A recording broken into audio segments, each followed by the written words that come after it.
আমি সান্ডা খাই মুরগির আন্ডা। ইচ্ছিরে লাগছে বহুত ঠান্ডা। সৌদি আরবে কফিলের যন্ত্রণায় 1971 সালে আমার দাদা পরদাদারা সৌদি ছেড়ে বাংলাদেশ এসে বসবাস শুরু করছিল। থ্যাংক ইউ দাদু। দাদা যদি সৌদি না ছাড়তো এতদিনে তো কফিলের ছেলেবেলের পেটে চলে যাইতাম। সবুজ সবল বাংলাদেশে খুব রিল্যাক্সে আছি। না আছে কফিলের যন্ত্রণা, না আছে মরুভূমির যন্ত্রণা। কি আনন্দ আকাশে বাতাসে। মন্ত্রী, ওই মন্ত্রী, আরে ওই মন্ত্রী। জি জি হুজুর। সারাদিন টিকটক দেখ লইব, রাত সবার কাম করবো কেঠা? তোমার জেঠা? আরে হুজুর দেখেন না, নেট দুনিয়া তো পুরাই ঠান্ডাময়। আপনি তো পুরাই ভাইরাল হয়ে গেছেন। নেটে ঢুকলেই খালি আপনার ছবি। কি কও, তাই নাকি? কিরে ফোন দিল কারা? হ্যালো, কে? ও সময় টিভি, ইন্টারভিউ দিতে হইব।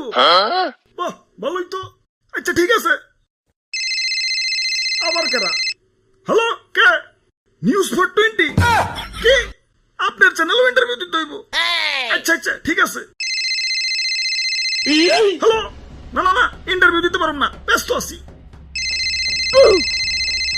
হাই হাই, ও নো, এই ফোনের উপরে ফোন আইতাছে। ধুর, ভাইরাল হয়ে যন্ত্রণায় আছি, ফোনের পর ফোন। এই বাঙালি নিউজ রিপোর্টারকে কি খাইয়া দেয় কোনো কাম নাই।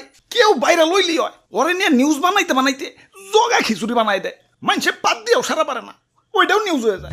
বাবাই খালি নিউজ রিপোর্টাররা না, ইউটিউবাররাও। তাই ভাইরাল হয়ে ভালোই লাগতাছে, নিজের পুরো মেগা স্টার ফিল হইতাছে। সাকিব খান রে ফোন দিয়ে ক বরবাদ টুতে যেন আমারে রাখে। আরে হুজুর, খবর কিছু রাখেন। বরবাদ টুতে আপনারা রাখবো, নিশ্চয় রাখবো। তো এই অ্যাক্টর হিসেবে না, খাবার টেবিলের খাবার হিসেবে। কি কও তুমি? হ্যাঁ, দেশে ঠান্ডা ভাইরাল হওয়ার পর থেকে দেশের পাবলিকরাও আমাকে ধরে ধরে খাওয়া শুরু করছে। অনেকে তো ঠান্ডা ভেবে বেচারা ঘুষাবেও ছাড় দিতেছে না, ঘুষাবো খাইতেছে। কও কি সৌদির কফিল কি বাংলাদেশে বললো নাকি? হুজুর, এই মাত্র খবর পাইলাম সুলতান ডাইনে ঠান্ডা বিরিয়ানি চালু করছে। এতক্ষণে কাম হইছে, বংশ তো নির্বংশ হয়ে যাবে।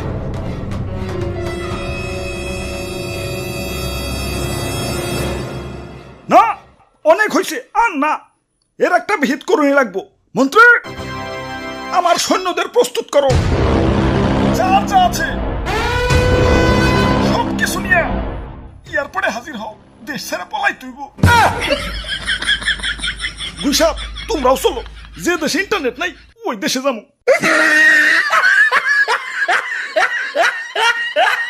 দাদু, ওয়েদারটা সুন্দর না? পিকনিক করবার মন চাইতেছে। ওরে বাপুরে, আমি এর মধ্যে নাই। ইয়া গতবার আমার দিয়ে মুরগি চুরি করাইছিলে, ইয়া ধরা পইরা কি দৌড়ানি ডাইনা খাইছি। এই বুড়া বয়সে আমি আর দৌড়ানি খাইতে চাই না। আরে দাদু, এত ব্যাকডেটেড হইলে চলবো? মুরগি দিয়ে পিকনিক করার যুগ এখনো আছে নাকি? ফেসবুক চালাও না নাকি? বুঝছি ভাই, চাচা সান্ডা দিয়ে পিকনিক করবেন তো সেই মজা ভাই। কিন্তু সান্ডা পামো কনে? সান্ডা তো মরুভূমিতে থাকে। এখন এই গরমে কি মরুভূমিতে যাবো নাকি? আরে দাদু, ঠান্ডা ধরতে আবার মরুভূমিতে যাওয়া লাগে নাকি? বাংলাদেশের জঙ্গলেই তো অভাব নাই। তাহলে তাহলে তাড়াতাড়ি চলেন ভাই, দেরি করুন যাবো না, আগে সান্ডা ধরে নিয়ে আসি। ইয়া কই, ইয়া দূর দূরান্ত তো কোনো সান্ডা দেখতাছি না। খারাপ, ওই দিকটা একটু দেখে আহি। ধুর, সান্ডার আন্ডাও তো খুঁজে পাইতেছি না। চলো দাদু, পোল্ট্রি দিয়ে পিকনিক করি গে। আরে দাদু, পাইছি ধরছি আলারে। আমি একা ধরে রাখবার পারতেছি না। দাদু তাড়াতাড়ি হো। আরে ভাই, শক্ত করে ধরেন, সাইরেন না ভাই, সাইরেন না। ওরে বাপুরে, আইট করে ধরো। দাদু তাড়াতাড়ি হো। শরীরে অনেক শক্তি, একা ধরে রাখবার পারতেছি না।